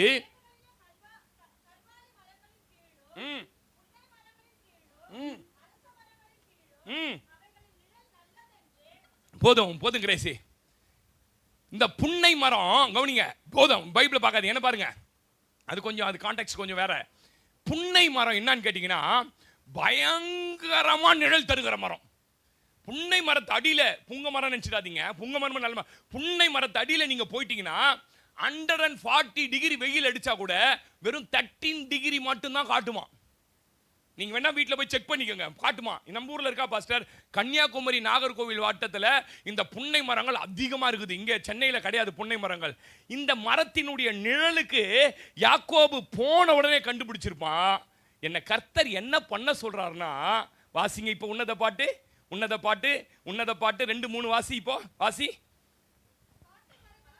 காட்டு மரங்களுக்குள்ளே எப்படி இருக்கிறதோ அப்படியே இருக்கிறாள். புன்னை மரம் நிழல் நல்லது என்றால், இந்த நிழல் எதை நமக்கு காண்பித்து கொடுக்கிறது? வேதத்தில் எதை காண்பித்து கொடுக்கிறது தெரியுமா? அது நிழல் படி. அந்த நிழலில் நான் என்ன உட்கார்றேன்? வாஞ்சையா உட்கார். யாக்கோவே, நீ ரொம்ப நல்லவன்டா, உண்மையா உழைக்கிறவன். உங்க மாமாக்கு நீ துரோகம் பண்ணதில்லை. ஒரு ஆடு கூட உண்ணுதுன்னு சொல்லி எடுத்துன்னு வந்ததில்ல. செத்து போன ஆட்டை கூட நீ அவன் கணக்கில் காட்மிக்காம உன் கணக்கில் ஏத்துக்கொண்ட. உண்மையா உழைக்கிற, நீ கடினமா உழைக்கிற, நேரம் பார்க்காம உழைக்கிற, இதெல்லாம் கரெக்ட் தான். ஆனா நீ உழைச்சிக்கிட்டே இருக்கிற கண்டி, என் நிழலில் நீ வாஞ்சையாய் உட்காருவதை விட்டு விட்டபடியால் நீ உழைத்து கொண்டே இருக்கிறாய். நான் பேசுறது புரிஞ்சு ஆமேன் சொல்லி இருப்பீங்க. அதான் ஏசாயா 51:16 சொல்றாரு, நான் உன்னை என் கரத்தின் நிழலினால முதல்ல மூடணும். சிஸ்டர், பிரதர், உங்க வாழ்க்கையில விருத்தியே இல்லையா? பல வருஷமா உழைச்சி பல வருஷமா சம்பாதிக்கிறீங்க. கேட்டா 40 வருஷமா எங்க வீட்டுக்காரர் வேலை செய்யறாரு பாஸ்டர், இப்ப வரைக்கும் விருத்தி அடையல பாஸ்டர். நல்லா கவனிக்கணும், நீ விருத்தி அடைவதற்கு ஒரே ஒரு வழியை இன்றைக்கு பரிசுத்த ஆவியானவர் பேசுகிறார். அவருடைய நிழல் நல்லதென்று அதில் வாஞ்சையோட உட்கார கற்றுக்கொள்வாயானால் உன்னை கர்த்தர் விருத்தி அடைய பண்ணிடுவார். எத்தனை பேர் ஆமென் சொல்றீங்க? அல்லேலூயா. நீங்க சொல்றேன் உழைக்க வேணாம் நான் சொல்லல சிஸ்டர், கர்த்தருடைய ஆசீர்வாதத்தோட சேர்ந்து உழைங்க. நீங்க நல்லா உழைச்சா முன்னேறலாம் நீங்க நினைக்கிறீங்க. எனக்கு தெரிஞ்சு முனியாண்டி விலாஸ், தின்னூர் முனியாண்டி விலாஸ்ல 25 வருஷமா ஒருத்தர் வரவு கட்டிட்டு வந்து போறாரு வண்டியில. பாத்துக்கிறீங்களா? ஒரு வயசானவர் போடுவார், பாத்துக்கிறீங்களா? 25 வருஷமா போட்டுக்கிட்டே தான் இருக்கிறாரு. நான் பேசுறது உங்களுக்கு புரியலன்னு நினைக்கிறேன்.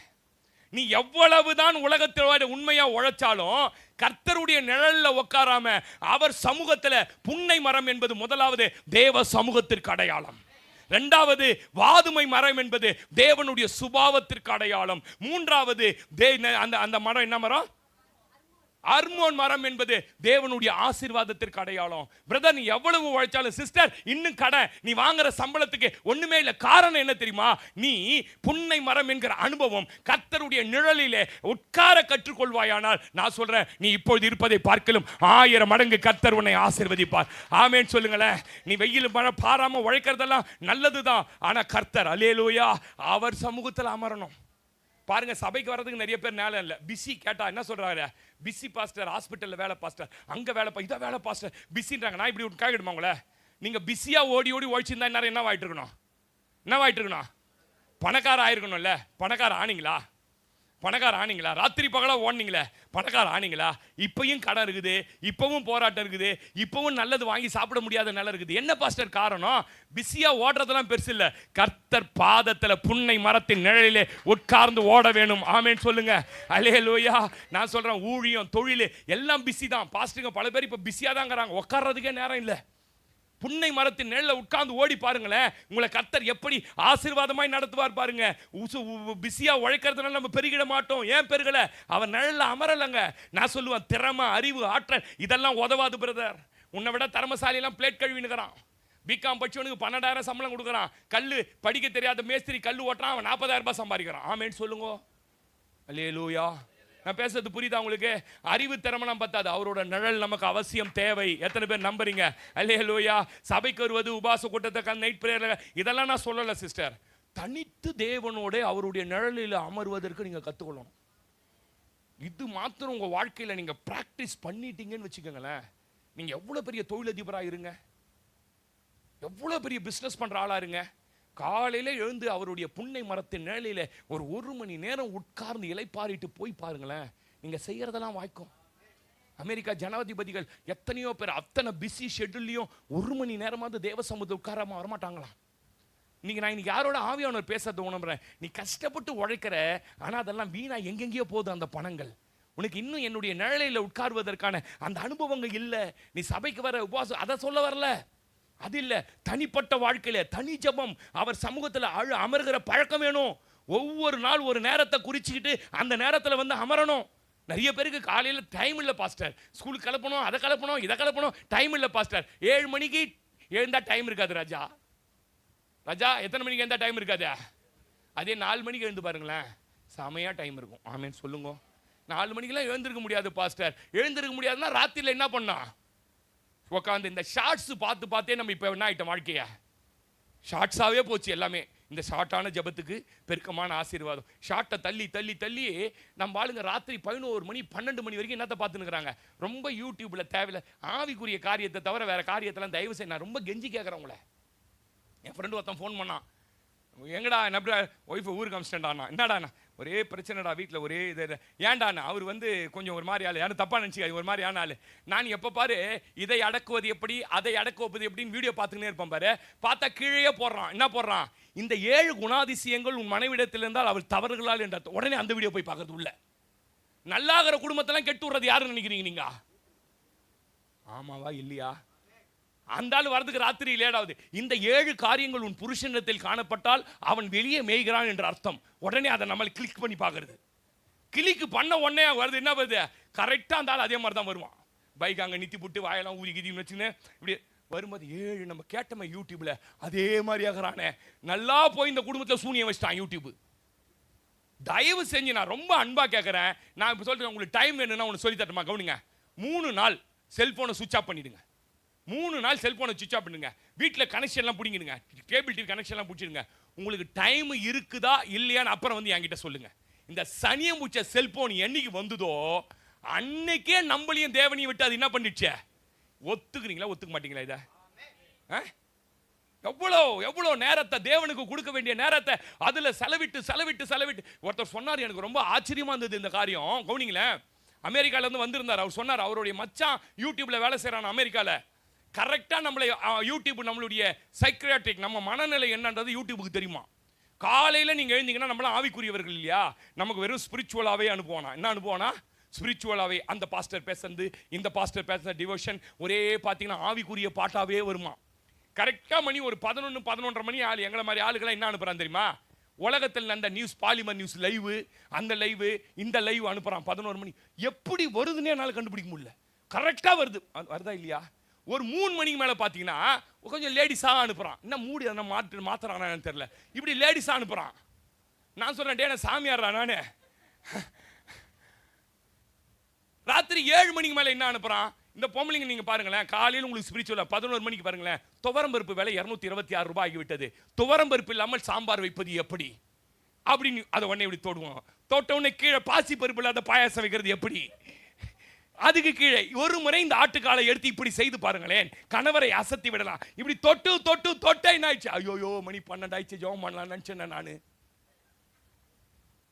ஏன் சிரிக்கிறாங்க தெரியுமா நிறைய பேரு? கரெக்டா நண்டுங்கிறத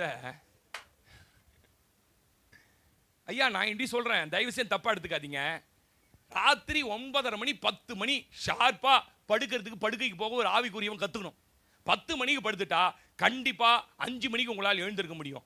5 மணிக்கு நீங்க எழுந்துட்டு தேவ சமூகத்தில் போய் 1 மணி நேரம் நீங்க உட்கார்ந்து ஜெபம் பண்ண கத்துக்குங்க. அவர் நிழல்ல உட்கார கத்துக்குங்க.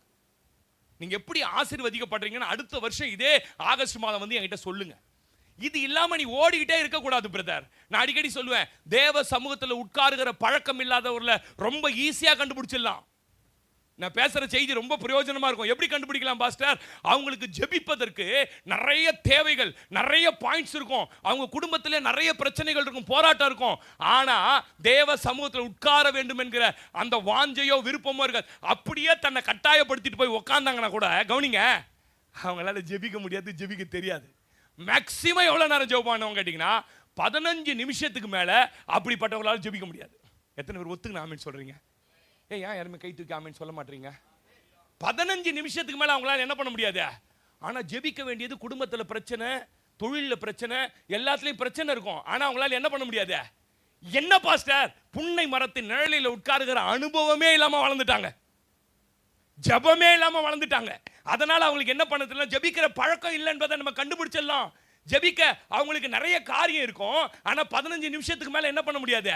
பிரதர் இன்னைக்கு ஒரு தீர்மானம் பண்ணுங்க, நான் ரொம்ப நாளா உழைக்கிறேன், ரொம்ப நாளா ஓடுறேன், ரொம்ப நாளா பிரயாசப்படுறேன், ஆனா என் வாழ்க்கையில ஒண்ணுமே இல்லை. சிலர்லாம் நான் சொல்றாங்க, என் மனைவி என் புள்ள, நான் அப்புறம் அது பின்னாடி வரேன்.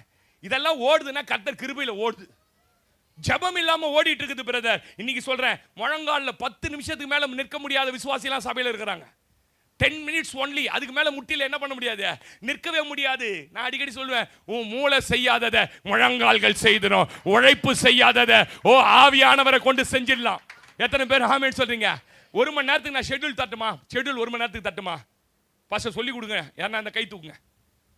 எல்லாம் மணிக்கணக்கில் ஜெபிக்கிறாள் தான் எனக்கு தெரியும். ரொம்ப சிம்பிள் சிஸ்டர். 15 நிமிஷம் உட்காந்து பிச்சைக்காரனா இருந்தால, இப்ப இருக்கிற நிலைமையை பார்த்து நன்றி சொல்லி சோத்திரம் பண்ண எவ்வளவு நேரம் ஆயிடும்? 15 நிமிஷம். அதுக்கப்புறம் 15 நிமிஷம் ஒரு பாட்டு. 15 நிமிஷம் பாண்டிங்கன்னா 1/2 மணி நேரம் ஆயிடுச்சிங்களா? அடுத்த 15 நிமிஷம் பைபிள் ரீடிங். 15 நிமிஷம் அன்னைக்கு சங்கீதத்தையே வாசி, வேற எதுவும் போவது கிடையாது. வாழ்க்கை பூரா சங்கீதத்தையே வாசி செத்துருங்க. ஆமென் சொல்லுங்க. வேற எங்கேயும் சங்கீதத்தை வாசிங்க 15 நிமிஷம்.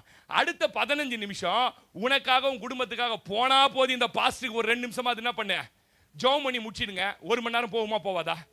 நம்மள போகுமா போவாதா? இது கூட செய்யாம ஓடின்னு இருந்தீங்கன்னா எப்படி திவ்யா நீ வந்து ஆமென் சொல்லுங்க. ஹல்லேலூயா. ஜெப வாழ்க்கைன்றது என்ன பிரதர்? ஓடுகிற ஒரு தண்ணி மாதிரி பிரதர். அது கவனிங்க, நான் பாருங்க, இதை நான் ஆத்தோட ஒப்பிட்டு பேசுறேன். இது ஓடுகிற ஒரு தண்ணி மாதிரி. ஜெபிக்க முடியாத அனுபவம் இருக்கிறவங்களுக்கு அது இஷ்டத்திற்கு போகும் பாருங்க. தண்ணி பார்த்துருக்கீங்களா? கவனிங்க, என்ன பாருங்க, இஷ்டத்துக்கு போவோம். திடீர்னு அதான் குப்பையாண்டு போய் சுழலும். திடீர்னு பார்த்தீங்கன்னா ஒரு மரத்தாண்டு போய் தண்ணி சுழட்டி விட்டுரும் நம்மள. திடீர்னு சிக்கல்ல மாட்டிப்போம். நல்லா போய் நிற்கிற மாதிரி இருக்க மாட்டிக்கும். இது ஜெபிக்காதவனுடைய அனுபவம். ரெண்டாவது ஒரு அனுபவம் இருக்குது பாருங்க.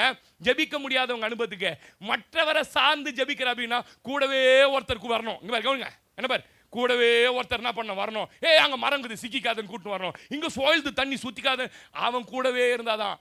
ஆனா ஜெப வாழ்க்கை என்பது தெரியுமா, எதிர்க்க நீச்சல் அடித்து நான் எந்த திசைக்கு போக வேண்டுமோ, நான் எந்த டெஸ்டினேஷனை, எந்த தரிசனத்தை அடையணுமோ அங்கே கொண்டு போவது. நான் பேசுற மூஞ்சும் புரிஞ்சிச்சு அவங்களுக்கு. வாழ்க்கை அது பாட் இஸ் கோயிங் ஆன். அப்படியே போகுது பாஸ்டர். சில சிக்கல் வருது பாஸ்டர், சில போராட்டம் வருது பாஸ்டர், அப்படியே தாண்டறம் பாஸ்டர்னா நீ தேவ சமூகத்தில் உட்கார்ந்து ஜெபிக்கலன்னு அர்த்தம். ரெண்டாவது, போது பாஸ்டர் ஏதோ தள்ளி தள்ளி போயினுக்குது பாஸ்டர்னா உன் கூட யாரோ உன்னை ஜெபத்தில் என்ன பண்றாங்க, நீ நினைச்சதெல்லாம் நடக்குது, நீ நினைச்சதெல்லாம் வாங்குறனா, நீ ஜெபிக்கிற ஒரு ஆளாரு. ஆமென் சொல்லுங்க. அல்லேலூயா. நான் இப்படி சொல்றேன், யாரும் தப்பா விளங்க, தாழ்மையா சொல்றேன். ஜெபிக்கிற சபை என்பதனால சிலரோட குடும்பம்லாம் தாக்கு பிடிச்சி ஓடுது. திங்கக்கிழமை வெள்ளிக்கிழமை அந்த கிழமை ராத்திரி கீத்திரின்னு போட்டு உங்க குடும்பத்தோட லிஸ்ட் பேரை எழுதி டைரியில போட்டு வச்சு என்ன பண்ணின்னு இருக்கிறான், தோத்தரம் தோத்தரம் தோத்தரம், சரவணனுக்கு தோத்தரம், மெர்சிக்கு தோத்தரம், அதுக்கு தோத்தரம். தோத்தரத்துல பல பேருடைய வாழ்க்கை ஓடின்னு இருக்குது. ஆனா நிழல்ல உட்காராதனால நீ கடைசி வரைக்கும் உழைச்சினே இருக்கிறிய பிரதர். ஆமென் சொல்லுங்க. அல்லேலூயா. ஜெபிக்கிற குடும்பம், ஜெபிக்கிற அப்பா, ஜெபிக்கிற அம்மா எல்லாம் நல்லதுதான் பிரதர். அவங்க ஜெபத்துல எவ்வளவு நாள் ஓடுவ ரமேஷே? பாம்பு என்ன பண்ணியிருக்கோம் உன்ன? என்ன பண்ணியிருக்கான்? அண்ணா நகரில் கவனிங்க, அண்ணா நகரில் ஆட்டோ விட்டுன்னு காலை நீட்டி நம்மால் பத்துனுங்கிற உண்ட மயக்கம் தொண்டனுக்கும் உண்டு நீட்டு. திடீர்னு கர்த்தர் சொல்றாரு கண்ணை திறந்து பாருன்னா அண்ணா நகர்ல 6 அடியில் பெரிய பாம்பு இப்படி போது, காலாண்டு இருந்து போது, பக்குன்னு ஆயிட்டு இருக்குது மனுஷனுக்கு. டக்குன்னு ஆகி போனவுடனே அவர் இறக்கி விட்ட வீட்டுக்குள்ளே போய் அந்த பாம்பு பூந்துட்டுக்குது. எப்படி ரமேஷே அந்த பாம்பு உன்னை காலை தீண்டாம போச்சு தெரியுமா? என் பொண்ணு ராத்திரி பகலா என்ன பண்ணிங்குத? ஆமேன்னு சொல்லுங்க. அதனால அதுலயே ஓடிலாம் நினச்சிக்காத. பக்கத்தில் வண்டி நின்று போச்சுன்னா தென்னனூர் வரைக்கும் என்ன பண்ணுவேன்? யாராவது டோ பண்ண சொல்லுவா, என்ன பண்ணுவேன்? டோவை பண்ணின்னு போவேன். எது வரைக்கும் பண்ணுவேன்? தின்னனூர் வரைக்கும் பண்ணுருவேன். டி நகரில் டோ பண்ணி போய் விடுனா என்ன பண்ணுவேன்? ஏன் விட முடியாது? இல்லை சொல்லி ஏன் விட, நீயே சொல்லு வாயில், ஏன் விட முடியாது? ஒரே டிராபிக் சிக்கலு கிக்கலு. கொஞ்ச நாள் தான் சுவேதா டோ பண்ண உன்னை. நான் பேசுறது புரிஞ்சுருந்தா நீங்க ஆமேன்னு சொல்லியிருப்பீங்க. ஏம்மா உன் அம்மா கொஞ்ச நாள் தான் டோ பண்ணுவாங்க ஷாலினி. டோ பண்றதுக்கு எப்பயும் முடியாது. அவங்களுக்கு கால் வலி எடுத்துக்கும், அவங்களுக்கு முட்டி வலி எடுத்துக்கும். தின்னனூர் வரைக்கும் பண்ண சொன்னீங்கன்னா பக்கமா இருக்குது, பண்ணி விட்டுருவாங்க. டி நகர்ல நேரத்துமா என்ன பண்ணக்கூடாது? நான் பேசுறது புரியுதா இல்லை குழப்பம் நான் பேசுறேன்னாமா? பிரதர் அம்மா இருக்கிற வரைக்கும் ஓடும் பிரதர். அம்மா போனதுக்கு அப்புறம் பிரதர் திடீர்னு வந்தா நிழல்ல உட்கார்ந்த உடனே என்ன பண்றாது? பொண்டாட்டி இருக்கிற வரைக்கும் ஓடும் பிரதர். உங்க அப்பா இருக்கிற வரைக்கும் ஓடும் தம்பி உன் வாழ்க்கை. உங்க அம்மா இருக்கிற வரைக்கும் ஓடும் உன் வாழ்க்கை. உனக்கு தனிப்பட்ட அனுபவம். புன்னை மரத்தின் நிழலையில உட்காரணும். கொஞ்ச நாள் நல்லா போற மாதிரி இருக்குது பாருங்க, திடீர்னு ஒரு சிக்கல் வந்துட்டு பாருங்க. வேலையில திடீர்னு நம்ம தொழில ஒரு சிக்கல் வந்துட்டு பாருங்க. நல்லா தான் பாஸ் போயிடுது, திடீர்னு வரல பிரதர். நீ சிக்கல்ல மாட்டிக்கின. ஏன்னா நீ தண்ணியில மிதந்து போற ஆளு. ஆமேன்னு சொல்லுங்க. எதிர் நீச்சல் போட தெரியாத ஆளு. அடுத்தவங்க ஜபத்துல ஓட்டின்னு இருக்கிற வண்டியெல்லாம் கவனிங்க, சீக்கிரத்தில் நின்றுடும். நான் சொல்றது கொஞ்சம் பயமா இருக்கும் உங்களுக்கு. நிறைய புருஷன் வண்டி ஓடுறதே எதுல தான் ஓடிங்குது தெரியுமா? பொண்டாட்டிங்க ஜபத்தில் ஓடிங்குது. ஒரே ஆள் தான் என் உண்மையை ஒத்துன்னு கையை தட்டுறான். அதுக்காகவே கர்த்தர் உன்னை ஜெபிக்கிற மனுஷனா மாத்திருவார். அல்லேலூயா. அது பாவம் ராத்திரி 11 மணி 10:30 மணி வேலையெல்லாம் முடிச்சு போட்டு அது உடம்பு சரியில்லைனாலும் சோறாக்கணும், அதுக்கு இன்னானாலும் சோறாக்கணும், எல்லா வேலையை முடிச்சுட்டு அந்த குழந்தைங்கள்லாம் பார்த்து அந்த 2-3 படுக்க வச்சு போட்டு அது படுக்கும்போது 11 திரும்பியும் அது காலைல 5 மணிக்கு தான். நம்பாலே எத்தனை மணிக்கு தான் எழுந்திருப்பாரு? 7:30 ஆகிடும். என்னம்மா எங்க டைம் ஆயிடுச்சிங்க, எத்துமே கொடுங்க. ஒரே டயர்டுமா, இருமா போறேன். நீ போகும்போதே லாரிக்காரன் குறுக்கல வந்தான், போட்டு தள்ளி இருப்பான். அன்னைக்கே உன்னை எப்படி தெரியுமா தப்பிக்கிற? அது ராத்திரி 11 மணி படுத்தாலும் 5 மணிக்கெல்லாம் எழுந்து அந்த தூக்க காலத்தில் ஆண்டவரே என் வீட்டுக்கார ஆசீர்வதிங்க, ஆண்டவரே என் பிள்ளைங்களை ஆசீர்வதிங்கப்பா, சோதரம் சோதரம் சோதரம் சோதரம் சோதரம் சோதரம். நான் சொல்றேன் அந்த புன்னை மரத்தின் நிழல் உன்னை இந்த நாள் மட்டும் காத்து நடத்தி வருகிறது. யாக்கோபே, யாக்கோபே நீ சாப்பிடுறனா உன் அப்பா ஈசாக்கு என் சமூகத்தில் ஜெபித்த ஜெபம். நீ இல்லனா கூலிக்காரனாவே போயிடுவே. ஆமேன்னு சொல்லுங்க. இப்ப இயேசுவின் நிழல்ல உட்காரணும் சிஸ்டர். இயேசுவின் நிழல்ல உட்காராதவங்க அவங்களுக்கு குணமே மாறாதான். லூக்கா 8:35 வாசிங்க. லூக்கா 8:35 வாசிங்க. சீக்கிரம் சீக்கிரம் வாசிங்க, முடிஞ்சு டைம் முடிஞ்சிச்சு. லூக்கா 8:35.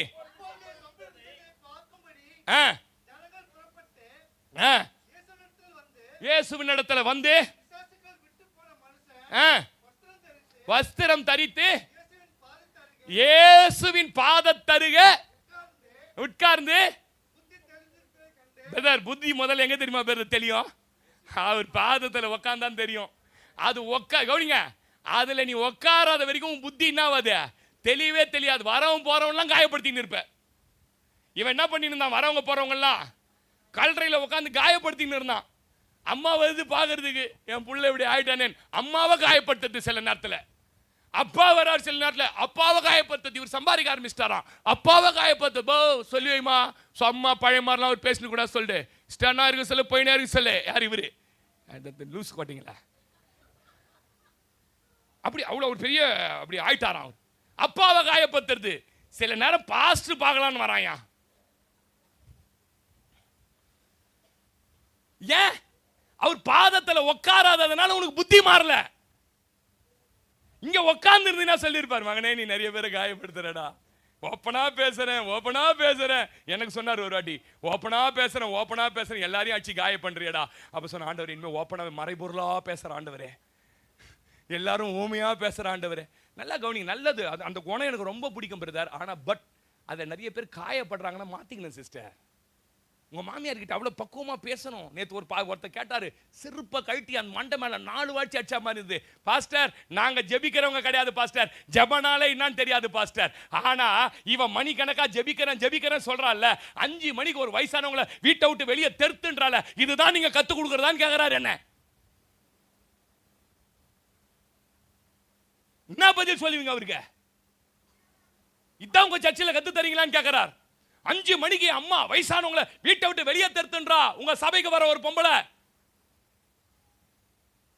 குணமாறல, ஏன் நிழல்ல உட்கார்ற பழக்கமே கிடையாது.